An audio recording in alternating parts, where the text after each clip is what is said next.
Welcome to True Light, a podcast about the Christian faith through the lens of the Eastern churches. My name is Landon Coleman, and I am a layman belonging to the Ukrainian Greco-Catholic Church. I am here today with my wife, Lara Coleman. Hi, Landon. Hi. You're here. I'm here. Here on True Light, we bring the voice of the Metropolitan and the Sheptytsky Institute to you. That was good. Thanks. Let's continue. So what are we doing today, Lara? Well, today for the podcast, we'll be speaking with Dr. Adam DeVille, who is the editor of Logos, a journal of Eastern Christian Studies. He is the author also of Orthodoxy and the Roman Papacy. He's a professor and the director of humanities at the University of St. Francis in Fort Wayne, Indiana. And for this episode of the podcast, he'll be speaking particularly about a forthcoming collection of edited essays that he's working on regarding married clergy in Eastern churches. So let's get started. We're here today to speak about married clergy with Adam DeVille. Hi, Adam. Hello there. How are you? I'm fine, thanks. How about you? Yeah, I'm doing well. So this is a topic, married clergy, that you spend some time thinking and writing about. Is that right? That's right. Yeah. Tell me. Yeah, really going back over a decade now. Come to think of it, but more intensely from about the fall of 2012. The American Academy of Religion conference met in Chicago that year, and Father Peter Galadza and I were there, among others, and we were on a panel, or maybe there were even two panels, I forget now, looking at married clergy. And we met afterwards with Professor David Hunter of the University of Kentucky, I think he was at the time, and agreed to put a book together, and I agreed to be the editor of that book. And so we amassed the papers from the conferences in 2012, and then I commissioned other chapters from different parts of the world, and that's taken longer than I expected. And then it went through the review process at the University of Notre Dame Press, and it's now in the final production stages. And with any luck, God willing, the book will be in print by about Christmas of this year. Oh, cool. Great.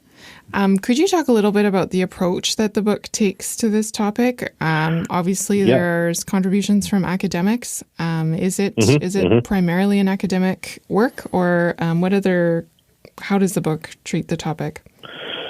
Yeah, thanks. No, that's a good question. It'll actually be a very unique book in the sense that it really does kind of straddle a number of disciplines and at least a couple of different sort of worlds, if you will.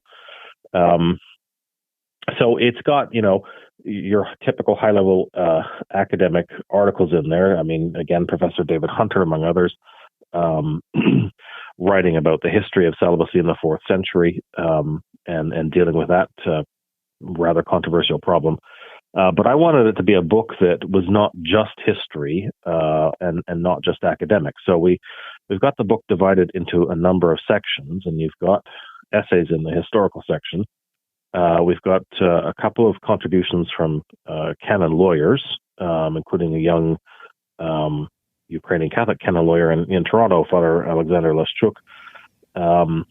Cool. We've got theology. We've got sort of pastoral realities, and here's where I sought out particularly the wives and children of clergy to write for that section, and other married clergy to reflect on their own family life rather than on, a broader theological topic. And then we've got a kind of an ecumenical section because the reviewers for the press felt like the book would be stronger if we didn't just confine it to Eastern Catholic married clergy as we had originally planned. So I've worked in reflections from married Orthodox priests that are relevant, and then also from former Anglican clergy who have entered the Catholic Church via the Anglican Ordinariate, and they have a very unique perspective. And so I'm really glad to have a couple of chapters from them, including a former bishop in the Church of England who became Catholic a couple of years before his death last year.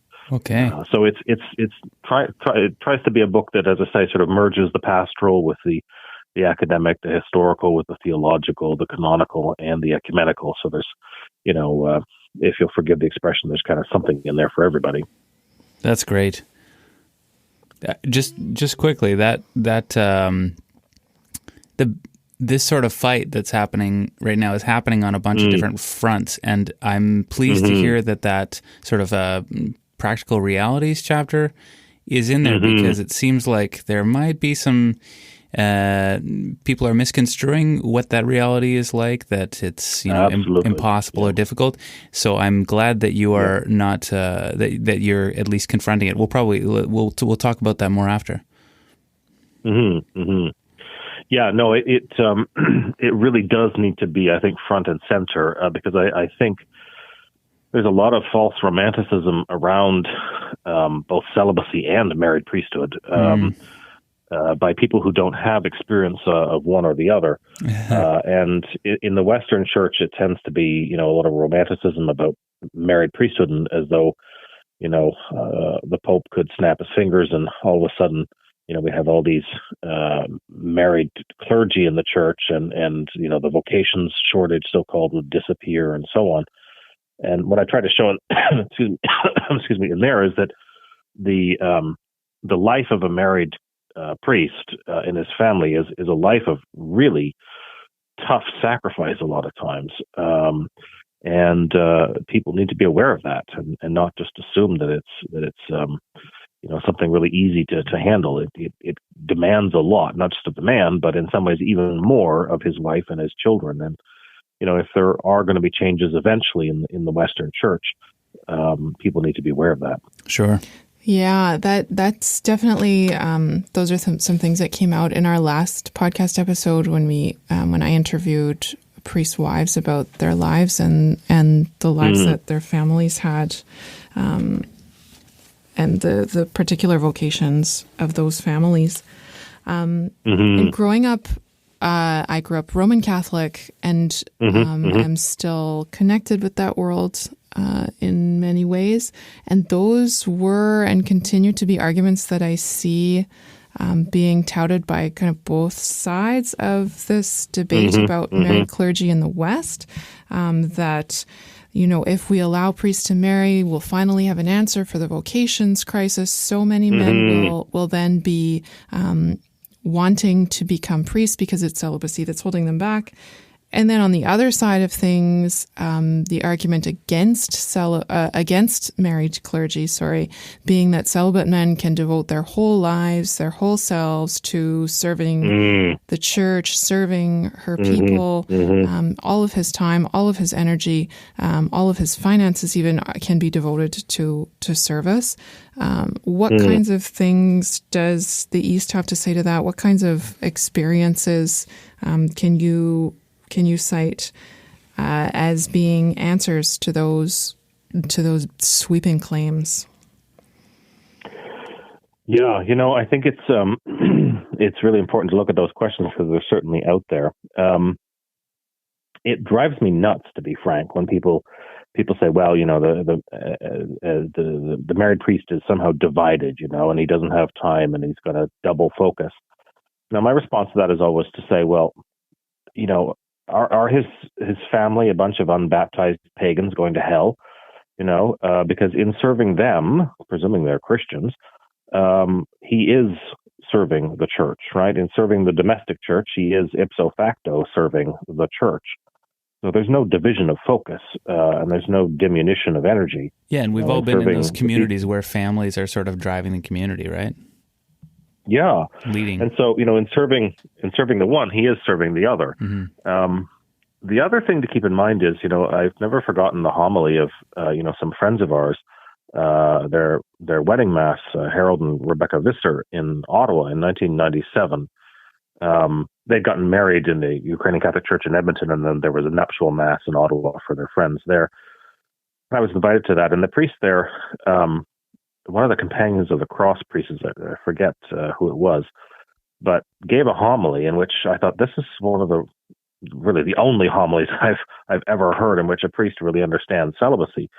And he said, in some ways, he was addressing himself to Harold and Rebecca at the time, particularly. He said, in some ways, you guys are choosing greater sacrifice than I am.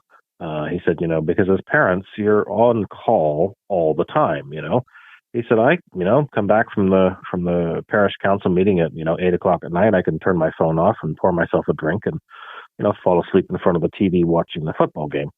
He says, but you guys, you're up at 3:00 in the morning when your kid is throwing up, or something else going on, and you've got that constant sacrifice there. So I thought, there's somebody who gets it. And I don't mean to set this up as a kind of a, who sacrifices more, right? Let's get into some kind of bean counting exercise. But just to say that, this idea that celibate guys are somehow able to offer greater sacrifice than married guys, I think just doesn't correspond to the facts. If you want to put it in perhaps more positive theological language, you would say the married priest has been given an opportunity by God to offer holy sacrifice twice, every day on the altar, and then on the altar, or the kitchen table, as it were. And so it's not this kind of diminution that somehow the celibate guy, has an advantage. Right. Yeah, that is a really a positive way to frame it. I know that when I was a young adult and coming of age in the Roman Catholic Church, John Paul II's theology of the body was really hot. I know that it's still a very popular way to talk about this topic, and I'm kind of wondering my own experience in the East on the topic of married clergy. Looking at it at first, it was a very uncomfortable experience seeing a priest and standing beside his wife and children there in the congregation because of the way that celibacy and Eucharistic theology were presented as being a hand-in-hand complementary sort of thing. What is the Eastern response, especially an Eastern Catholic response, to his theology of the body that links those two things so intimately? I think the way to begin looking at an Eastern response is to look at what all of us are going to be starting in a couple of weeks, which is the journey through Lent. And Lent is the premier season in the church for asceticism. What is asceticism? Well, it's training in drawing closer to God, right? Doing the things we need to do to draw closer to God. Sometimes that means we take on additional things. Sometimes that means we get rid of certain things, maybe temporarily. And I think in the East, the understanding of asceticism has always been quite comfortable with marriage and priesthood going together because it sees both as exercises of asceticism. The marriage, and this is true too, I think, of a good Western theology of marriage as well, right? Marriage is an opportunity, a training ground in self-denial and self-sacrifice in order to serve the other person. I thought it was about making my dreams come true, Adam. Yeah, right. Exactly. I know. We bought into all this kind of contemporary sort of romanticized visions of marriage. My soulmate and the person who completes me and all this kind of stuff. And maybe sometimes that's true, but I think a realistic theology of marriage is going to say, well, there are lots of times when you've made this commitment, and the way it's not just going to survive but thrive is by you foregoing what you want and serving the other person.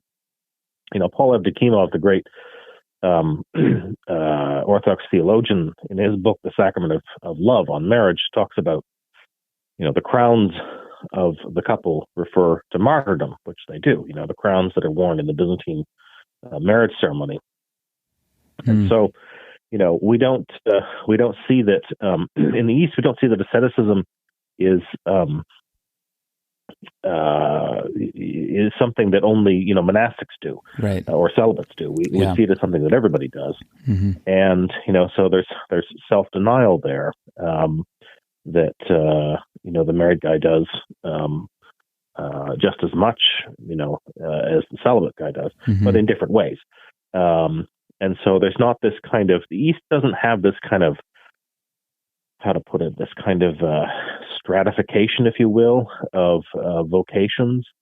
Not to the same extent anyway as you see certainly after the Council of Trent in the West, whereby, monasticism and celibate priesthood is somehow, so far above, the common lot of the married, couple that, they're really seen as utterly incommensurate. Right. In the East, there isn't that kind of opposition between the two of them. And so I think a Eucharistic theology in both cases focuses on different things, but underlying it is this understanding of self-sacrifice. Yeah. Thank you for that. And while we're on the topic of the Roman Catholic world, within the Roman Catholic world at the moment, obviously this issue has kind of exploded in the last couple of months. Most of the time when this issue is presented, it's kind of presented in tandem with a host of other issues. Are these issues in the East also, presented alongside married clergy? How does the East approach this, and what's their take on the current situation in the West? Yeah, this is where the ecclesial politics gets often misunderstood and kind of interesting because the lines get blurred. So that people, who are thought, the people who talk favorably about married priesthood are sort of automatically lumped in with others who want to make far more radical changes, some of which you just mentioned. But the East is historically much more conservative than the West on really any question you want to name, I think. And so for the East, the preservation of married priesthood is a very conservative issue.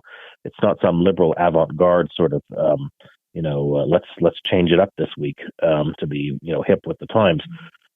This has been a part of Eastern practice going back, for 1,500 years and more. And so to hang on to it is conservative. It's not liberal.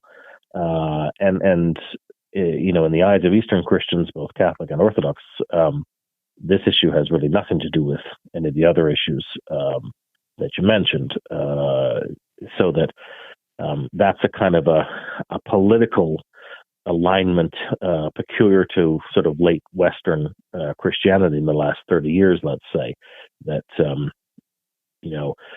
we've all seen that. I got tired of seeing it every time, there's a pope who dies or resigns. The media stories endlessly say, well, speculation is mounting whether the new pope, whoever he is, might allow for married priests and women to be priests and same-sex marriage and all this kind of stuff. It's always bundled together. Well, it's not bundled together in the East, and I think we have to be clear about that. So that when I defend this tradition, I know some people just want to write it off as, well, that's just some crazy liberal idea, and I say, well, no, actually, it's not. That's your read of it, given your own peculiar situation right now, where you're located. But it's not a liberal issue as far as the East is concerned, and it is kind of a standalone issue. It's not at the forefront of a caravan trying to get its nose under the tent and overturn the tent of tradition as far as traditional sexual ethics are concerned. Yeah, and I think, to be perfectly honest, each of those issues probably does need its own separate reading, right? Like how it's really. Anyways, all that to say, we are doing our best to focus on that issue in particular right now, and we want both our Western and Eastern listeners to know that that's what we're talking about here. We're just talking about married clergy. That's right. That's right. Yeah. If you are watching the game right now from up in the booth, you are the Eastern Catholic commentator on whatever's going on in Rome. What's your read on what's going on here? Well, it's interesting that the media focus has been relentless for the last few weeks. Is the Pope going to allow married priests, at least in the Amazon? And the answer we got yesterday is not right now.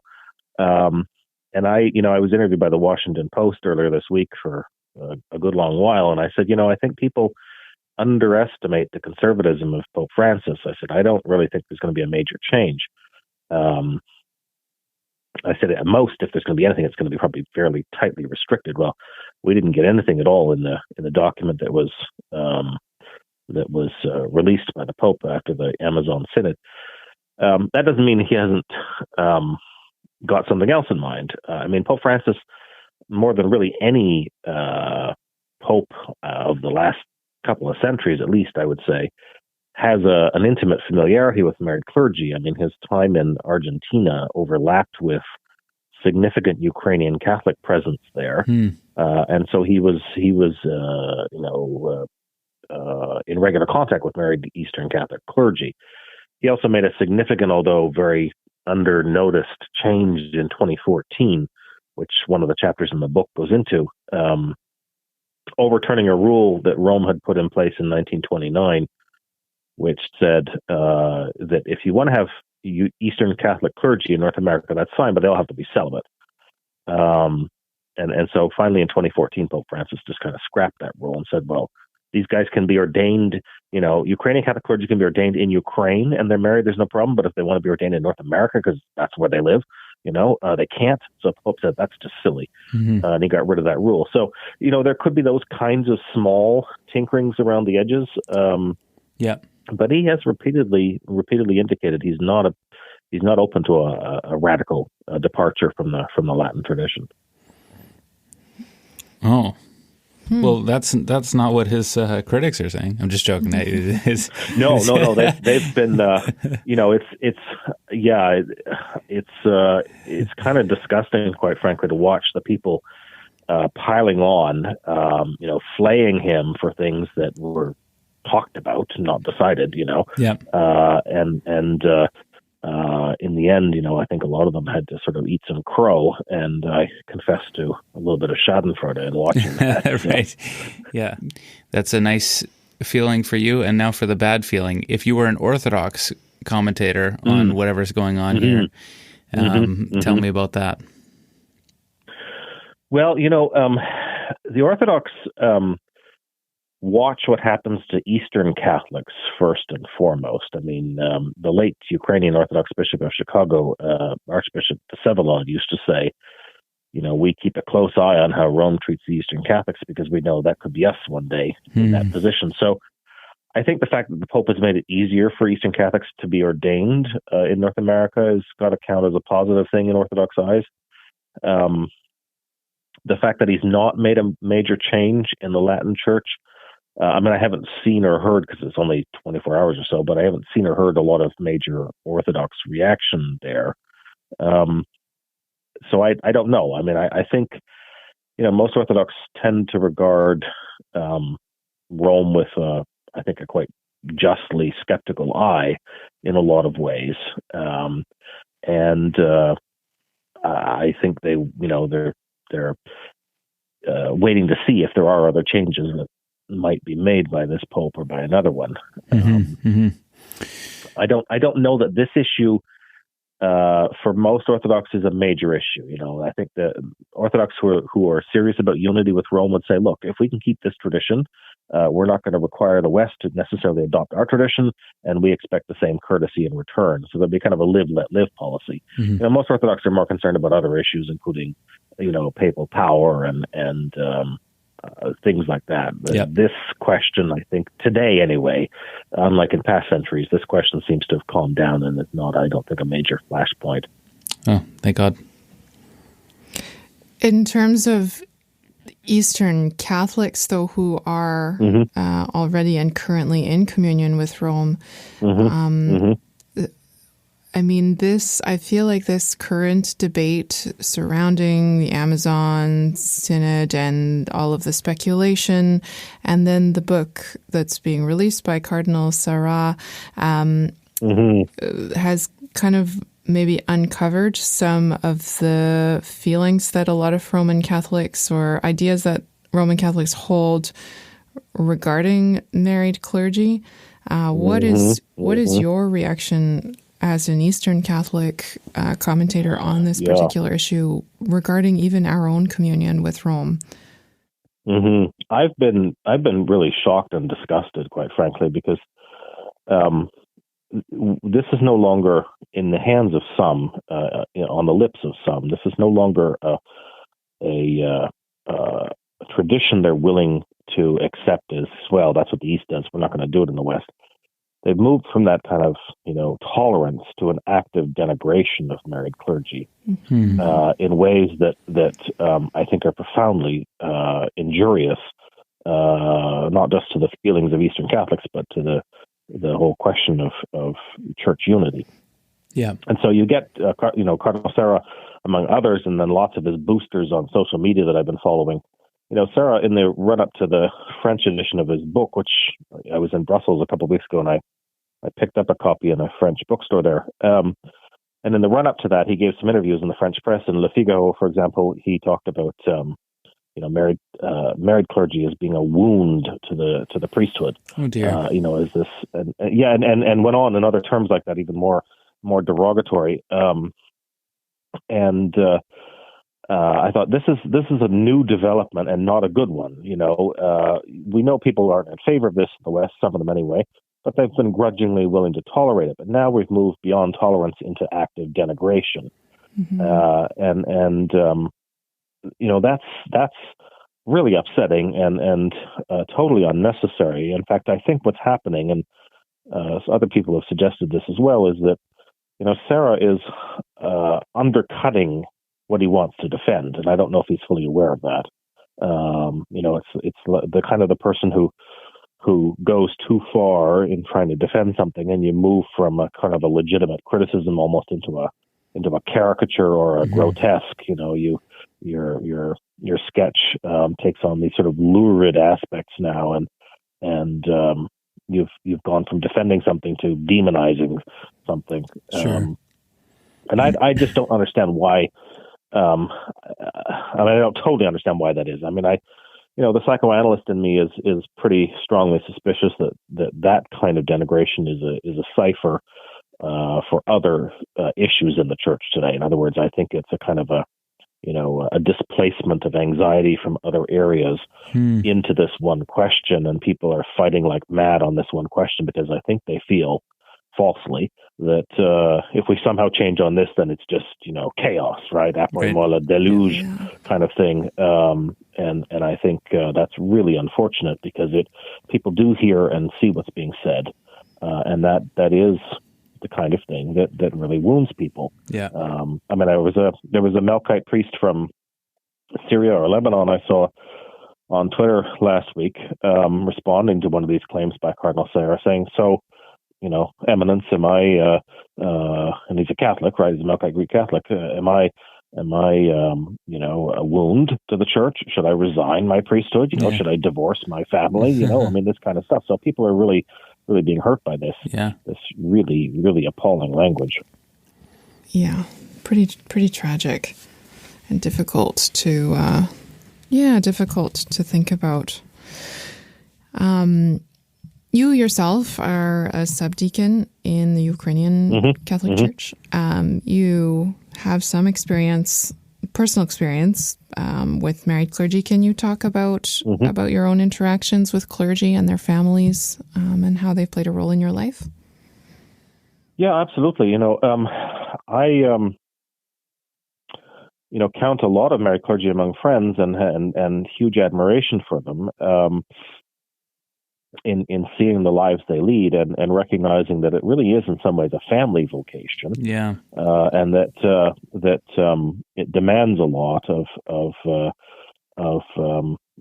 wife and children, and so I watch a lot of that kind of up close, and also sort of given where I'm at. A person that a number of them who are my friends confide in me, because I'm not a parishioner, and so they can sort of blow off some of the steam with me a little bit. So you see some of the frustrations and some of the struggles and some of the challenges, but it's, when lived well, it's a beautiful life, and it's a wonderful thing to see. But I mean, that's true of anybody who's living, the Christian family life as God wants it to be lived. No, I mean, Lara came into the Ukrainian Catholic Church, or was a kind of happy participant there, and didn't know what to think about the married clergy until we just kept encountering them and being loved by them and their families. Yeah. And it's hard to deny that there's not a real pastoral mission for that whole family.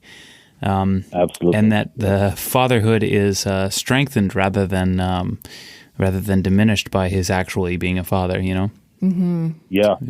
No, and that's a point I think really needs to be emphasized, because I don't think that's well understood at all. It goes back to that earlier notion that, he's going to be divided and, weakened somehow by having to focus on his family. No, I mean, the skills in one, the gifts in one, apply more broadly. And certainly. That's and the point that I think is...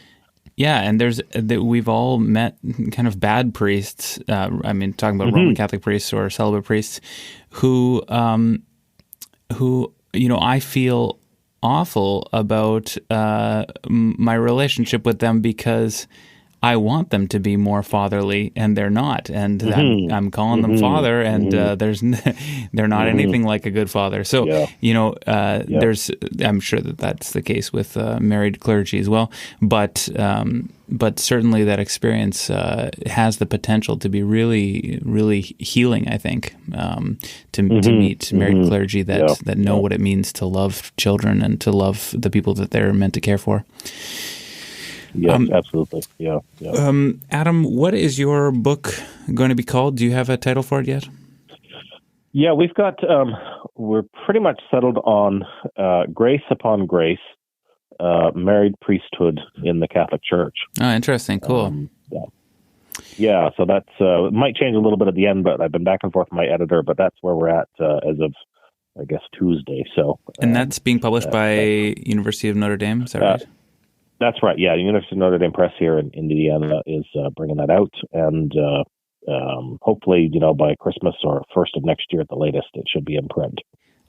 Adam, I'm wondering if you can give us a 2-minute pitch. If I was a Roman Catholic, totally skeptical of married clergy, can you give me a 2-minute pitch why you think it is an important tool for our church, or why it's a good idea? I think it's a good idea, in part because marriage humanizes and humbles a man. I am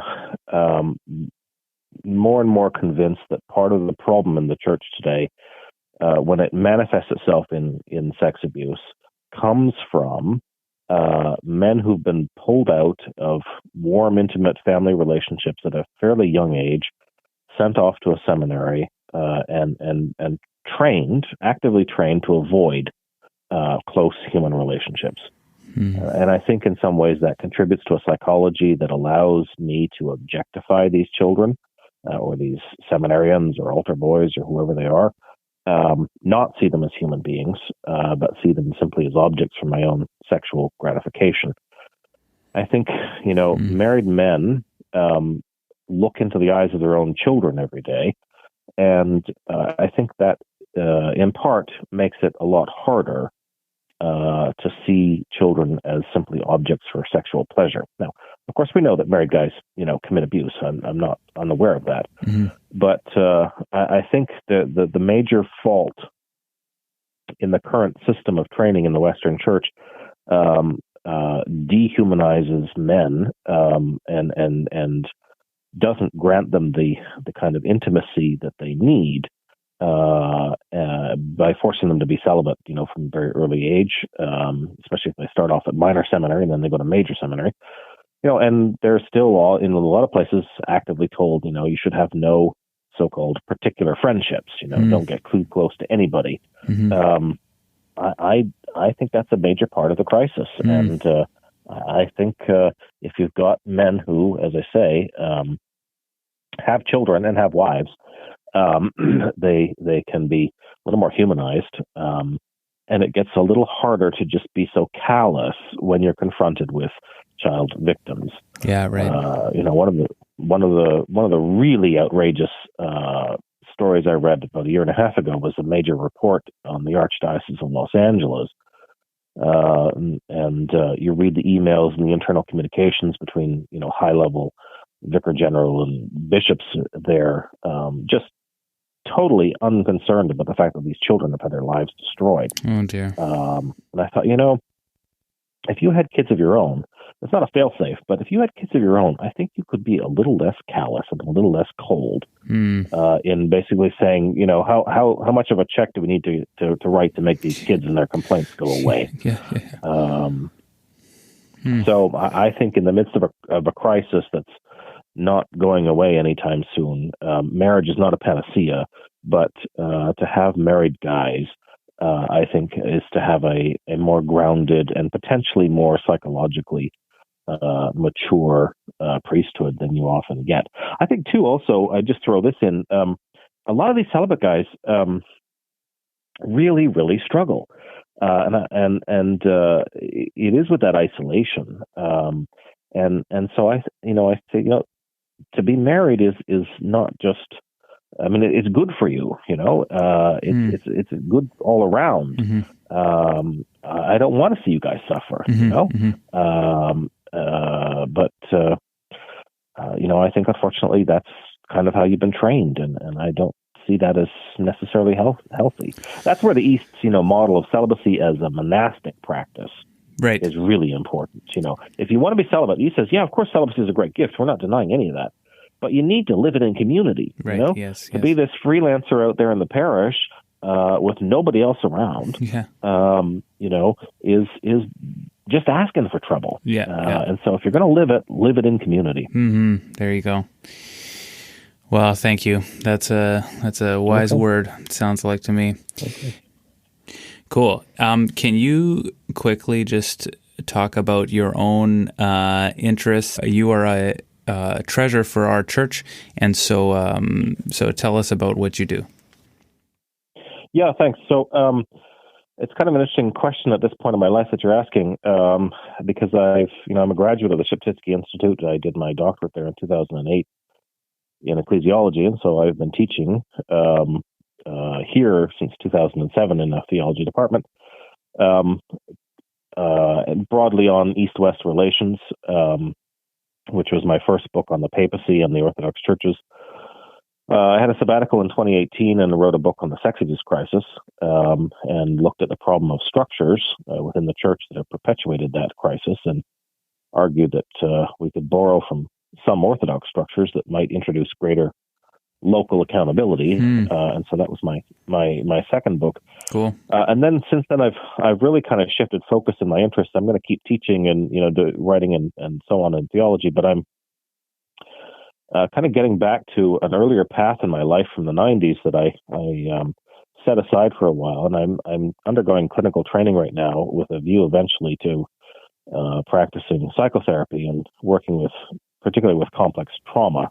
And so I've been doing a lot more writing in that area in the last 8 or 10 months. I've got a lecture in Europe in June to give on theology and trauma for a group of Russian Catholic Christians still struggling with the aftermath of the Soviet Union. Whoa! And so that's an area where I'm kind of moving into and hope eventually to get a license and be able to practice part-time while also being an academic. And that's something that I've really felt called to do, since writing the book on the sex abuse crisis. I've had unbelievable stories, people who've reached out to me and told me, what it's like to be a victim, and just how little the church is doing to respond even now. Oh dear! To offer these people healing, and so, I've been thinking and praying for a while about getting some more concrete skills, therapeutic skills that could help. Oh man, God bless you. Yep. It's thanks. So that's we all read the news. We don't at. all do anything about it. So thank you for thanks for doing something about it. Yeah, no, it's been weighing on me for a while, mm-hmm. and And, I do have an undergraduate degree in psychology from the University of Ottawa, and I did some training there in the 90s. And then I got, hired to teach and fell into that backwards, as it were, and then went on and did the PhD. So cool. It's kind of getting back on an earlier path in some ways. Well, we're glad to have you on the program. I hope we can have you on again soon, and I wish you a blessed and fruitful Lent. Thank you, and to you too. Okay. All right. Okay. Bye-bye. All right, thanks, Adam. Bye-bye. Wow, that was a really great interview. Lara, can you shed a little more light on this topic? I'm holding a copy of the Catechism of the Ukrainian Catholic Church called Christ Our Pascha. And I found a section here that I thought related a little to our discussion today. Section 470 is called The Holy Mysteries of Service, Marriage and Holy Orders. And in it, the Catechism draws a comparison between both marriage and holy orders as being states that are called people to the service of the community and to be Christ-like. So I'll just read it to you here. Sure, why don't I? Okay, you go ahead. Just kidding. Oh, no, you. I insist. Well, I just mean you got to introduce it. Okay, well, I guess that's fair. Isn't that? Just take the book. We do it together. No, you go ahead. In the holy mysteries of marriage and holy orders, the Christian receives the grace of the Holy Spirit for the building up of the church, the body of Christ.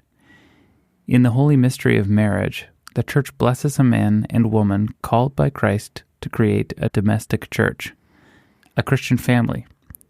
In the mystery of holy orders, the Church, by the grace of the Holy Spirit, appoints men called by Christ for the service of the community of the faithful, to proclaim the gospel, to be pastors for the people of God, and to sanctify them.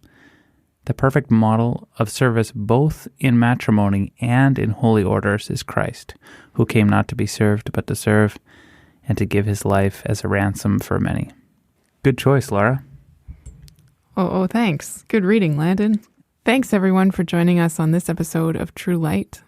And again, if you enjoyed our podcast, please share it with your friends. We hope that you listen again next month.